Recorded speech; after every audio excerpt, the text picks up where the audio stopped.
Hi students, general studies bit bank కు స్వాగతం సుస్వాగతం. ఈ వీడియో నుంచి మనం జనరల్ స్టడీస్ ఇందులో వచ్చేసి మనకి ఈ జనరల్ స్టడీస్లో history, geography, physical science, biological science, ఇంకా సైన్స్ అండ్ టెక్నాలజీ అన్నీ మిక్స్ అయి ఉంటాయండి. So next polity. సో ప్రతి వీడియోలో ఒక 15 to 20 బిట్స్ మనం నేర్చుకుందాం. ఫస్ట్, కర్ణాటక రేఖ భారతదేశంలోని ఎన్ని రాష్ట్రాల గుండా పోతుంది? కర్ణాటక రేఖ భారతదేశంలోని ఎన్ని రాష్ట్రాల గుండా పోతుంది? 7 రాష్ట్రాల గుండా. 7 రాష్ట్రాల.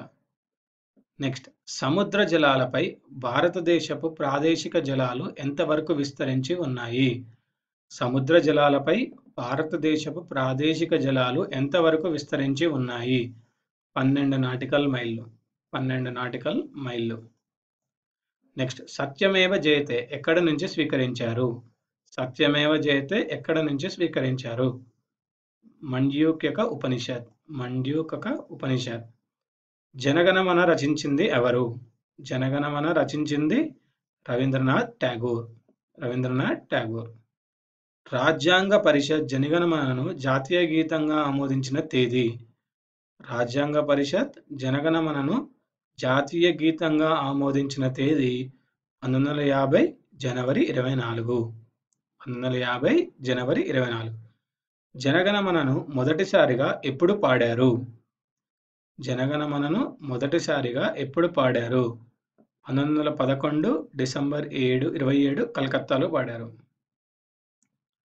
నెక్స్ట్, భారతదేశము తీరరేఖ పొడవు ఎంత? భారతదేశము తీరరేఖ పొడవు ఎంత? 7516 కిలోమీటర్లు. అండమాన్ నికోబార్ లక్షద్వీపులు కలిపి. సో భారతదేశపు తీరరేఖ ఎంతండి? 7516 కిలోమీటర్లు. జనగణమన పాడడానికి తీసుకునే సమయం? జనగణమన పాడడానికి తీసుకునే సమయం 57 సెకండ్లు.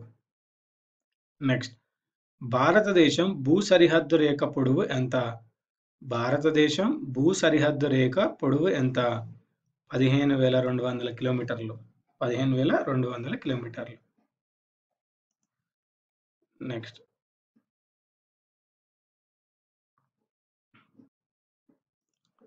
వందే మాతరం మొదటిసారిగా ఎప్పుడు పాడారు?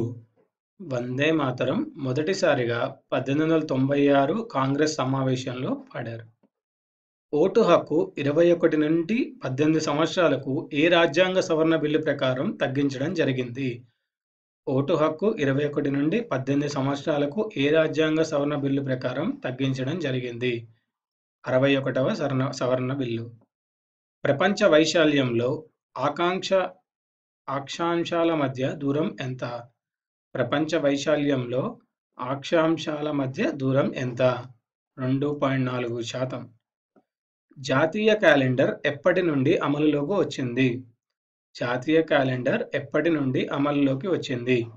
1957 మార్చి 22 నుంచి అమల్లోకి వచ్చింది. జాతీయ క్యాలెండర్ దేనిపై ఆధారపడి ఉంది? జాతీయ క్యాలెండర్ శకయుగంపై ఆధారపడి ఉంది.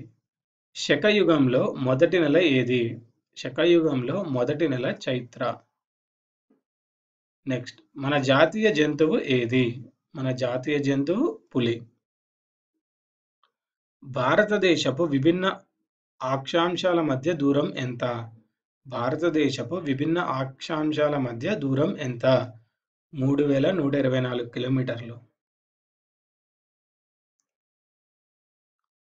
నెక్స్ట్, భారతదేశపు విభిన్న రేఖాంశాల మధ్య దూరం ఎంత? భారతదేశపు విభిన్న రేఖాంశాల మధ్య దూరం ఎంత? 2,933 కిలోమీటర్లు. విక్రమార్క చరిత్ర రాసింది ఎవరు? విక్రమార్క చరిత్ర రాసింది జక్కన్న కవి. నెక్స్ట్, కుమార సంభవ రచయిత ఎవరు? కుమార సంభవ రచయిత నన్నచోడుడు. నన్నచోడుడు. ఆంధ్రభోజుడు అని ఎవరికి పేరు? శ్రీకృష్ణదేవరాయలకి. శివాజీకి గల బిరుదు ఏది? శివాజీకి గల బిరుదు ఛత్రపతి. ఇవ్వండి ఈ వీడియోలోని ఈ జనరల్ స్టడీస్కి సంబంధించిన క్వశ్చన్స్ అనేవి అన్ని గ్రూప్స్ ఎగ్జామ్స్కి, అన్ని కాంపిటేటివ్ ఎగ్జామ్ జనరల్ స్టడీస్కి యూజ్ అవుతాయండి. ఈ వీడియో మీకు నచ్చినట్టయితే లైక్ చేయండి, సబ్స్క్రైబ్ చేయండి, షేర్ చేయండి.